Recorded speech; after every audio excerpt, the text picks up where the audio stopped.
Your art. You're undeniably great. What's up, guys? Today we're going to be checking out some clips from Logan Paul's podcast with Machine Gun Kelly last week. Now, if you saw the podcast, you may have noticed that Logan Paul was a little over the top with his compliments toward MGK. It felt a little bit much. He's cerebral, he's creative, he's an intellect, Now, I'm not against giving compliments to other people. I'm actually a fan of giving praise and compliments when it's genuine. You know, if we think something positively about someone, I think we should say it. But here it felt a little bit over the top. It felt a little much. It almost felt like Logan was like worshiping Machine Gun Kelly. Like he could do no wrong. And we're going to get into maybe why Logan was being that way, because it did seem like Logan wanted something a little bit more than just to compliment him. How you feeling, Colson? Good. I'm an awkward talker, so I don't know how this is gonna work. That's for me, that's not true at all. It's not. It's not true at all. It's not. Dude, you're extremely deep. I was explaining this to Nina yesterday because you come across mysterious to people, and I think that might be part of the allure. Because you are really an artist to your core, but I was explaining to her, I'm like, he's cerebral, he's creative, he's an intellect, he's in touch with his feelings, he's self-aware. You're all these things, but I'm not sure people really know that about you yet. I know. All right, so keep in mind, this is like literally the first thing Logan says in the entire podcast. He just goes off on this riff about how amazing MGK is. Now, if this was an isolated incident, maybe not a big deal, and you can look at it and say, hey, he's just trying to make his guests feel comfortable. But let's continue watching here. Here's like the next big talking portion of Logan Paul here. But as someone who also grew up in Cleveland and has watched the different chapters of your career literally since the beginning, bro. I'm talking about like you inspired me and Jake to have a meetup at Strongsville Mall because you did that as well and shut down Strongsville Mall. I remember my cousin, MGK's from Cleveland.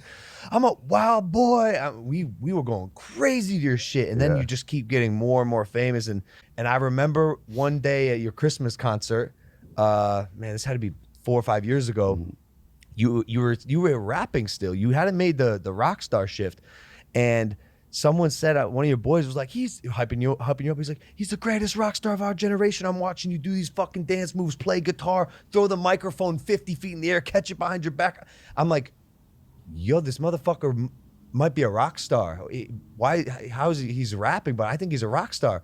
And then you made that transition into rock and you fucking crushed it. And everyone at the same time was like, oh, he is a rock star. And everyone started like really, singing his praises here. And keep in mind, this is the second time Logan's actually spoken in this entire interview. Rock star. And everyone started to like wake up to this new version of you. And then you had this brand new relationship. And now recently, the blacked out tattoos. I know I covered a lot of ground there, but it's like you really are an artist to the core, bro. And your life is just like chapter after chapter, and as a fan, it's so cool to see you evolve. You're very good at evolving, but the impetus of what I'm saying is it doesn't sound like for you really had that. Anyways, he goes on for a little bit more, but sometimes when people are really positive toward others and really complimentary, what they're aiming for is a positive response. I'm going to say all these nice things, I'm going to say all these compliments, and then he'll like me. We're going to connect after I say all these things. He's going to like me after I say all these things. And then you made that transition into rock and you fucking crushed it. And everyone at the same time was like, oh, he is a rock star. And I don't think it's necessarily nefarious with Logan. I don't think like his intentions are evil and he's trying to get like a leg up on him and trying to get something out of him like physically. I think it's more like he really wants his approval. He wants his validation. You really are an artist to the core, bro, and your life is just like... So I think that is part of what's under all this. Logan's just want and need for MGK's like validation and respect. And that's what generally we see when we see this excessive praise. And that's, I think, what we're getting here with Logan. Stab no, over but and I over disagree. again. I disagree. I think... I don't want to say you're polarizing, but I think you're a certain flavor of ice cream that people really fucking love, and maybe some people just don't. But the thing that it always comes back to for an artist like you is your art. You're undeniably great, bro. And bit cringy, no? Just a bit cringy. Arrow, freestyle you just like did on the cusp. Yeah. Actually in front of the eucalyptus tree in the backyard. That was like the reason that I bought that house. That's why I bought that house too. No fucking way. The eucalyptus tree? Yeah. Wait, actually? Dog, I walked into the back of this house. The person is like, oh, the owner of this house says you've been here before. And I'm like, it is weird because it's really familiar. I looked at this tree. Logan's so happy he's connecting with MGK here. He's so happy. All right, let's fast forward a little. Your art, baby. Your art. Your art. Your art. Right there. Because the other thing is, bro, you play the instruments as well, which is kind of like a lost art. More than one.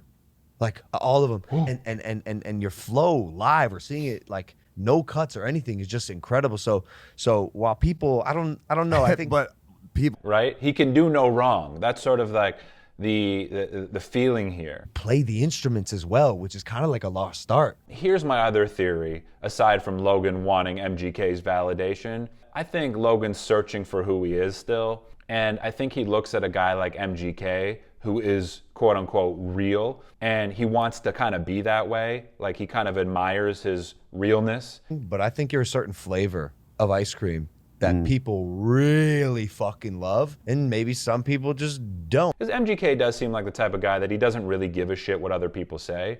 Logan does seem like the type of guy that gives a shit about what other people say about him. So I do think there's some sincerity in Logan's admiration for MGK.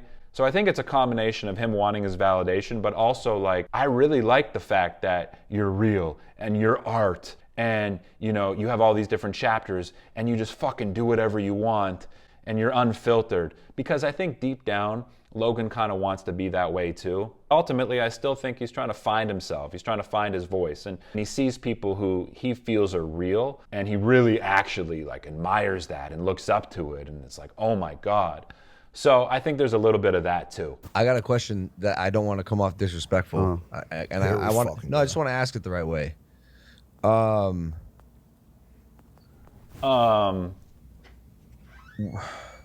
You're icing them. It's like the ayahuasca ceremony. All over. All right, look. So like, okay, when you started dating Megan Fox, was there a part of you that was like, damn, I'm dating the girl from Transformers, Megan Fox, and like, I just achieved the dream of every single guy in the world. Because you understand, every kid growing up, Megan Fox was it. The hood open on the car in the Transformers movie. That's a scene that they always use. And again, this is his girl he's talking about. So I think MGK's, I don't know, maybe he's a little like offended by that question. I do think the undertone here is, again, him just like saying, hey, you're the man, Coulson. You're the man. Like, you got the it girl. Again, like hyping him up to a degree where it feels like idolization, where it feels like worship. And I don't know, if I was MGK, I'd feel a little bit like patronized. Every kid growing up, Megan Fox was it. And then after a while, it's like you start questioning the authenticity of the compliments. Why are you being this way? Like, is there something else you're after? Like, if someone's really nice to you all the time and is just peppering you, this person like wants my approval. And it's kind of like, you know, a bit cringy. Bro, like I know you were stoked. Admit it. Be Coulson for a second. I'm Logan, I'm Coulson. I'm Logan, you're Coulson. I was stoked. And you, yeah, come on, bro. Come on, you did it, bro. You did it. I'm proud of you, dude. That's crazy. I went to my friend. I'm proud of you, dude. That's crazy. Like, again, I don't know if Logan's being genuine there. So let's play this last clip. I'm sober officially a year. Congrats. No, thank you. It'll really change your life, won't it? Dude, it's a good look on you, bro. Thank you. Your aura, I'm telling you, is like you're vibing. You're high vibe. Thank you. You're high vibing, dude. Let's all bow down to you. You can do no wrong. Let me know your thoughts. I hope you guys enjoyed the video, and I'll talk to you soon. Peace.